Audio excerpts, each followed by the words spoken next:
تعالوا بقى نخزن الطماطم علشان رمضان وعلشان كمان انها بتغلى فجأة. فطبعا بقيت فوق استيعابنا، فاحنا بقى نخزن ونبقى شطار كده. هنطلع منها صلصة وهقول لكم على طرق تخزينها. تابعوني.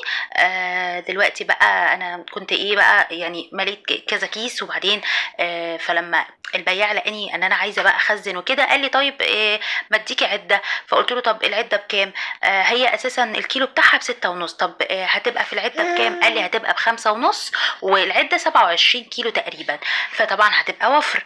طب قلت اوكي ماشي، فاخدت العده وتوكلنا كده. وبصراحه ما لقيتش فيها غلطه، زي ما انتم شايفين بدا يفضها لي كده في القفص التاني، عشان القفص الاولاني بيقول لي ان هو ده رهن وكده. لا انا هديكي في قفص تاني ما ترجعهوش، واداني القفص.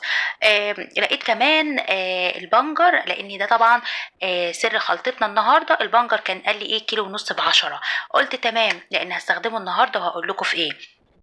كمان هنا روحت البيت بقى وبدات اغسل في العده بتاعتنا بقى الطماطم، وزي ما انتم شايفين مليت الحوض الميه والخل، ونزلت بيهم بقى كده في الحوض وغسلتهم كويس قوي. وبعدين جبت المنشفه كده وبقيت يعني اشطف كده في ميه اللي هو الفلتر، ويعني ايه احطها على المنشفه وانشفها كويس قوي، علشان انا اول كميه اللي غسلتها دلوقتي هي الكميه اللي انا هحطها في الفريزر زي ما هي كده.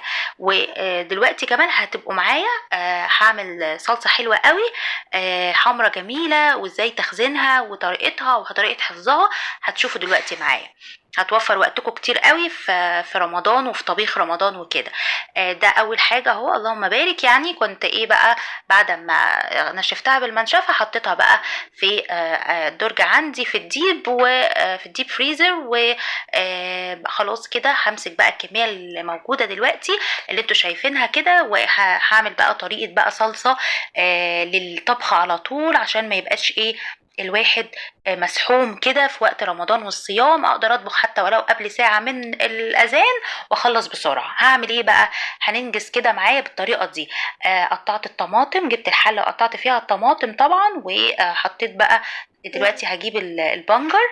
تمام، الكميه اللي انا حطاها في الحله دي هاخد فيها بنجرايه واحده. خلي بالكم ان البنجر مسكر، فما نزودش.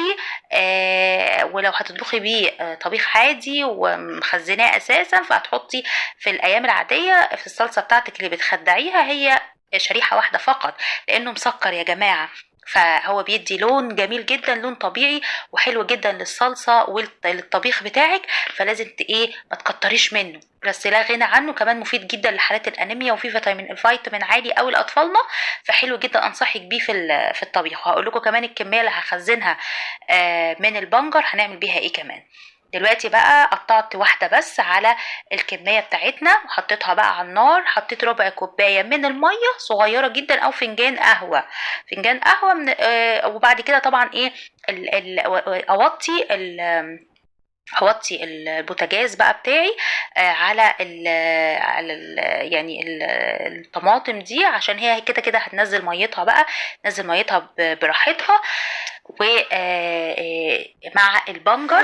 تمام، وبعد كده هتبقى على الهادي كده. ودلوقتي طبعا انا زي ما انتم شايفين ماسكه البنجر، وزي ما انتم شايفين يعني انا ايه بحطه بقى في اكياس. ده البنجر ده انا هخزنه لوحده، هستخدمه في عصاير مثلا زي عصير الفراولة، عصير البرتقال. طعمه هايل وحلو جدا، فيتامينات، وكمان خصوصا رمضان بنحتاج عصاير كتير. وكمان ممكن هنعمل بيه ان شاء الله، تابعوني، هنعمل بيه مربى كلون طبيعي ومفيد جدا. هنا طبعا بدأت الطماطم تنزل ميتها هي والبنجر. وزي ما انتم شايفين انا حطيت طبعا ايه زي ما قلت لكم فنجان واحد كده بتاع القهوه، حطيت فيه شويه ميه صغيرين كده علشان ايه كمساعده كده، عشان ايه الدنيا ما تشطش مني. وبعد كده خدته بقى وضربته بالهاند بلندر. تمام، يعني ضربت البنجر مع الطماطم بالهاند بلندر، وحطيت يا جماعه على فكره كمان نص من المعلقه، من معلقه اللي بنعمل بيها الشاي، المعلقه الصغيره، حطيت نص معلقه من الملح الليمون للحفظ، لان في الكميه في منها هحط يعني من الكميه دي في التلاجة كمان. هنا انا بصفيها يا جماعه. عايزه اقول لكم كمان اللي طلع المعجون اللي طلع من الطماطم. بصوا انا انا حطيته على البار في طبق، لاني هقول لكم هعمل بيه ايه دلوقتي، مفيش حاجه تترمي.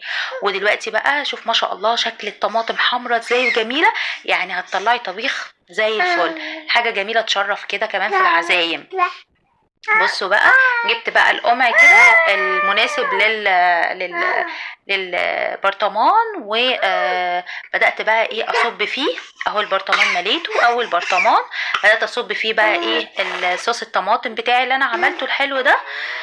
وطبعا للحفظ طبعا حطيت شويه زيت كده من فوق، عشان ده انا هحطه في التلاجة، وفي كميه كمان انا هحطها في الفريزر. طبعا ايه هكمل بقى معاك وانا بديكوا الفكره، انا بعد كده هكمل بقى اللي في اكياس وكده، علشان انا ايه على قد ما انت يعني في برطمانات، على قد البرطمانات يعني اللي عندك هتحطي فيها، والباقي ممكن تحطيه في اكياس. تمام، وقفلت عليهم كده تمام شويه، احطهم بقى هعملهم بقى بالطريقه دي الباقي، وهحط في الفريزر، واحط فين في التلاجة عادي استخدمه يوميا. هنا بقى المعجون اللي طلع معايا بقى اللي انا صفيته، ده اللي طلع بقى في المصفى مرموهوش، ده جميل جدا بقى تحطي منه معلقه او اتنين في مثلا خلطه المحشي.